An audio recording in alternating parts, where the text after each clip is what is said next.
ដែលក្រុមទាំង4នោះបានបញ្ចប់រួចទៅហើយនៅក្នុងការប្រកួតកាលពីវេលាព្រឹកមិញបាទសម្រាប់ក្រុមជម្រើសជាតិប៉ូទុយហ្គាល់និងកូឡុំប៊ីក្រុមទាំងពីរនេះជួបគ្នានៅម៉ោង 6 កន្លះបាទម៉ោងនៅកម្ពុជារបស់យើងហើយការប្រកួតគឺពិតជាស័ក្តិសមបាទសម្រាប់ក្រុមខ្លាំងមួយនៅទ្វីបអាមេរិកមួយទៀតនៅទ្វីបអឺរ៉ុបបាទក្រោយចប់ការប្រកួតរវាងក្រុមជម្រើសជាតិកូឡុំប៊ីនិងក្រុមជម្រើសជាតិប៉ូទុយហ្គាល់យើងថាយើងមើលទៅឃើញថាក្រុមទាំងពីរនេះមិនមានគ្រាប់បាល់កើតឡើងទេដោយពួកគេមានម្នាក់មួយពិន្ទុដើម្បីបន្តសកម្មភាពនៅក្នុងការប្រកួត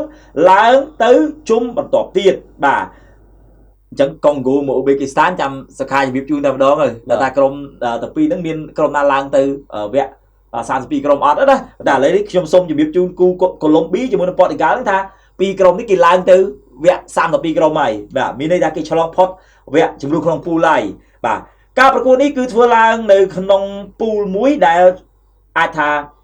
ក្រុមទាំងពីរនេះមានលទ្ធភាពខ្ពស់គឺពូល K ដោយពូល K មានកូឡុំប៊ីមានប៉ូទុយហ្គាល់មានសាធារណរដ្ឋកុងហ្គោនិងអូប៊ីគីស្ថានបាទអញ្ចឹងបងប្អូនស្គាល់ហើយសម្រាប់ក្រុមទាំង4នេះលទ្ធភាពវាគាត់នឹងមើលមកខ្វាច់មកយើងដឹងហ្មងថាពីរក្រុមណាអាចឡើងអញ្ចឹងបើយើងមើលអំពីស្ថិតិនៅក្នុងការប្រកួតរបស់ក្រុមទាំងពីរការប្រកួតរវាងក្រុមទាំងពីរនេះបាទគឺធ្វើឡើងនៅកីឡដ្ឋាន Hard Rock Stadium ដែល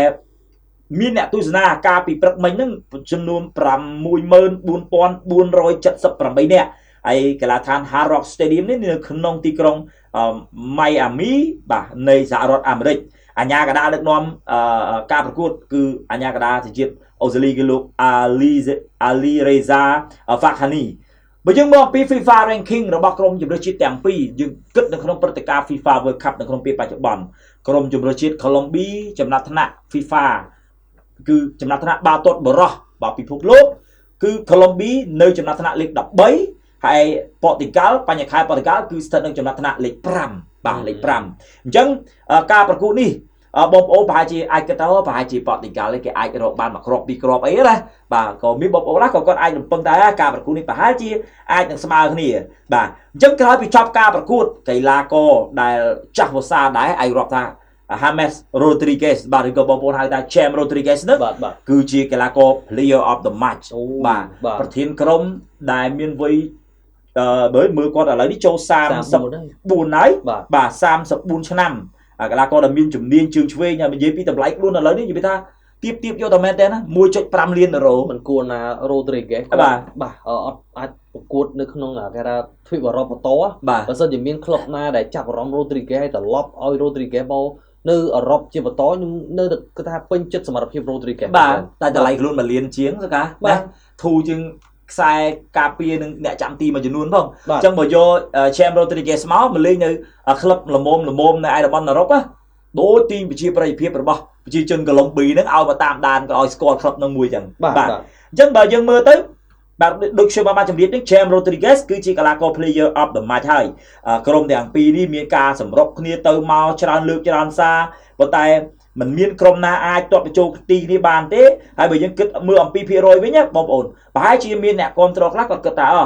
ប៉ូទុយហ្គាល់ឈ្នះប៉ុន្តែក៏មានបងប្អូនខ្លះគិតថាអាចស្មើគ្នាដែរហើយក៏មានបងប្អូនខ្លះក៏គិតថាកូឡុំប៊ីអាចនឹងឈ្នះបានដូចគ្នាបាទយើងមើលអំពីសមត្ថភាពកីឡាករដែលត្រូវបានបង្ហាញខ្លួន11អ្នកដំបូងបាទសម្រាប់ក្រុមជម្រើសជាតិបាទទាំងពីរយើងមកដឹងអំពីកីឡាកររបស់លោក Nestor Lorenzo ដែលជាគ្រូបង្វឹករបស់ក្រុមជម្រើសជាតិកូឡុំប៊ីបន្តិចសិនទៅបាទលោកប្រើប្រាស់ទម្រង់ 4-3-3 អូយបាទទម្រង់នេះអត់មានខ្លាចប៉ូទុយហ្គាល់ទេណាបាទមានអ្នកចាំទី Vargas មានខ្សែការពារ Sanchez របស់ Galatasaray មាន Lukumi បាទរបស់ក្លឹបអាតូតបូឡូញ៉ានិងមានកីឡាករ Machado ក៏ដូចជាមានកីឡាករ Arias បាទខ្សែការពារ 4 ខ្សែបម្រើ 3 មាន Lerma បាទរបស់ Crystal Palace មាន Puerta និងកីឡាករ Arias បាទរបស់ Palmeiras ហើយនៅខ្សែប្រយុទ្ធ3នៅខាងលើមាន James Rodriguez នេះគឺជាប្រធានក្រុមលេងនៅខាងស្ដាំខ្សែប្រយុទ្ធបាទ Cordoba និង Luis Diaz នៅខាងឆ្វេងបាទអញ្ចឹង 4-3-3 ដោយឡែកបាទក្រុមជម្រើសជាតិប៉ូទុយហ្គាល់វិញដឹកនាំដោយលោក Roberto Martinez ដែលជាគ្រូបង្វឹកបាទសម្បូរទៅដោយបទពិសោធន៍បាទលោកកាពីព្រឹកមិញបាទប្រើប្រាស់ទម្រង់ 4-2-3-1 ទេបាទ 4-2-3-1 នៅក្នុងនោះមានអ្នកចាំទី Costa បាទរបស់ក្រុមបាល់ទាត់ FC Porto ខ្សែការពារ Nuno Mendes បាទរបស់ PSG ខ្សែការពារស្លាប់ស្ដាំ Cancelo បាទរបស់ ក្លឹបបាល់ទាត់ Barcelona និងមានកីឡាករខ្សែការពារកណ្ដាល Vega ជាមួយនឹង Ruben Dias បាទចង់អូយបាទ5រូបណាយើងរាប់ពីអ្នកចាំទី Costa លេងនៅ FC Porto បាទNuno Mendes បងប្អូនស្គាល់ហើយនៅ PSG ខ្សែការពារស្ដាំ Gonzalo លេងនៅ Barcelona ដល់ឯខ្សែការពារកណ្ដាល2កីឡាករ Vega លេងនៅ Villarreal ហើយនឹង Ruben Dias ខ្សែការពាររបស់ Manchester City បាទខ្សែបម្រើ2ខ្សែបម្រើការពារ2របស់ប៉ូទុយហ្គាល់ដែលលោក Roberto Martinez ដាក់ឲ្យលេងការពីព្រឹកមិញហ្នឹងមាន Vitinha បងប្អូនស្គាល់ហើយកីឡាកររូបនេះគឺរស់រវើកនៅលើទីលានតែម្ដងហើយការបង្ហាញខ្លួនរបស់គេការពីព្រឹកមិញក៏ល្អដែរហើយមានRuben Neves បាទ Ruben Neves ឥឡូវនេះកំពុងតែលេងនៅក្លឹបបាល់ទាត់នៅឯ Saudi Pro League មានចៅ Felix បាទចៅ Felix នេះក៏លេងនៅ Saudi Pro League ដែរគឺ Al Nassr ហើយមាន Bruno Fernandes បាទរបស់ Manchester United មានកីឡាករ Pedro Neto របស់ Tokyo Chelsea និង Cristiano Ronaldo នៅតែជាកីឡាករប្រកួតបាទឈរនៅប្រអប់ទីបាទតំណាងឲ្យក្រុមបញ្ញខែលប៉ូទុយហ្គាល់ដដែលបាទអញ្ចឹងសម្រាប់ការប្រកួតនេះរ៉ូណាល់ដូអត់អាចដណ្ដើមអីណា play of the match ទេប៉ុន្តែមកបែរជា James Rodriguez បង្ហាញខ្លួនបានល្អណាស់ហើយការពី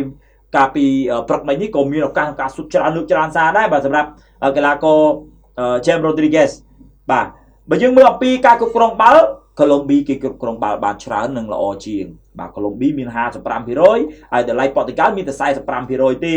ឱកាសធំមាន2លើកដូចគ្នាប៉ុន្តែនៅក្នុងការស៊ុតកូឡុំប៊ីស៊ុត24ជើងអូយបាទស៊ុត24ជើងប៉ូទុយហ្គាល់នេះស៊ុតបានតែ13ជើងទេយើងទៅមើលការសង្គ្រោះបាល់វិញអ្នកចាំទីបាទកូស្តារបស់ប៉ូទុយហ្គាល់នឹងសង្គ្រោះបាល់បាន6លើកហើយបាល់ជ្រុងក៏កូឡុំប៊ីបានច្រើនជាងដែរបាន5លើកឯណោះបាទហើយប៉ូទុយហ្គាល់មានបាល់ជ្រុងតែ2លើកហើយសម្រាប់ឱកាសផ្សេងក៏យើងឃើញថាប៉ូទុយហ្គាល់ក៏នៅក្រោមកូឡុំប៊ីដែរបាទអញ្ចឹងមានន័យថាកូឡុំប៊ីគេបង្ហាញភាពខ្លាំងរបស់គេបង្ហាញឲ្យពិភពលោកមើលថាកូឡុំប៊ីគឺជាក្រុមមួយដែលមិនខ្លាចមិនចោះញោមប៉ូទុយហ្គាល់ទេហើយកូឡុំប៊ីក៏ជាក្រុមខ្លាំងមួយប្រចាំទ្វីបអាមេរិកដែរយើងមកមើលអំពីចំណាត់ថ្នាក់វិញបាទនៅក្នុងពូលនេះចំណាត់ថ្នាក់នៅក្នុងពូល K កូឡុំប៊ីបាទកូឡុំប៊ីឆ្លងកាត់ការប្រកួត3ប្រកួតកន្លងទៅឈ្នះ2ស្មើ1ស្មើមួយប៉ូទុយហ្គាល់ហ្នឹងហើយបាទគេហូបកុងហ្គោនិងហូបអូប៊ីគីស្ថានប៉ូទុយហ្គាល់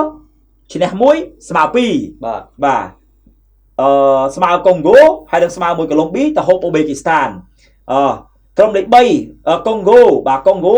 ចំណាត់ថ្នាក់លេខ3មាន4ពិន្ទុអូប៊ីគីស្ថានទៅពីអាស៊ីរបស់យើងនេះមិនមានគ្រាប់បាល់រាប់ទេមិនសុំទោសមិនមានពិន្ទុរាប់ទេប៉ុន្តែជាពាក់គ្រាប់បាល់គេនោះរហូតដល់9គ្រាប់ទៀតបាទអញ្ចឹងក្រុមដែលត្រូវឡើងយើងឃើញហើយបងប្អូនបាទ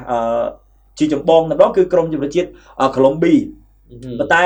ប៉ូទុយហ្គាល់នោះក៏គេប្រទីបន្ទងឡើងទៅតាមក្រោយដែរហើយបាទសម្រាប់ក្រុមជម្រើសជាតិបាទសាធារណរដ្ឋកុងហ្គោបាទកុងហ្គោបងប្អូនស្គាល់ហើយបាទគឺជាក្រុមមួយដែលមានផ្ទៃដីនឹងប្រជាជនតិចទេប៉ុន្តែកុងហ្គោបានឡើងទៅដែរបាទឡើងទៅចំណាត់ថ្នាក់លេខ3ល្អណាព្រោះថាបើយើងមើលនៅពេលបច្ចុប្បន្ននេះកុងហ្គោគេមាន4ពិន្ទុបាទចឹងក្រុមដែលមាន4ពិន្ទុនៅចំណាត់ថ្នាក់លេខ3គឺអាចមានឱកាសខ្ពស់ប៉ុន្តែគាត់ថាកុងហ្គោគេឡើងទៅគេឡើងទៅប៉ះអង់គ្លេសបាទទៅប៉ះអង់គ្លេសបាទសាធារណរដ្ឋកុងហ្គោណាហើយយើងមើលប៉ូទុយហ្គាល់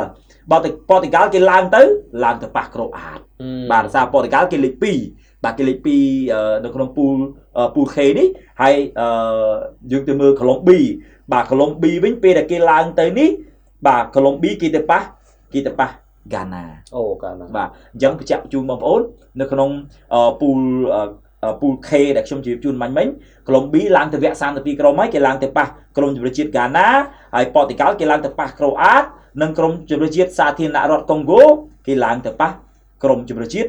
អង់គ្លេសបាទ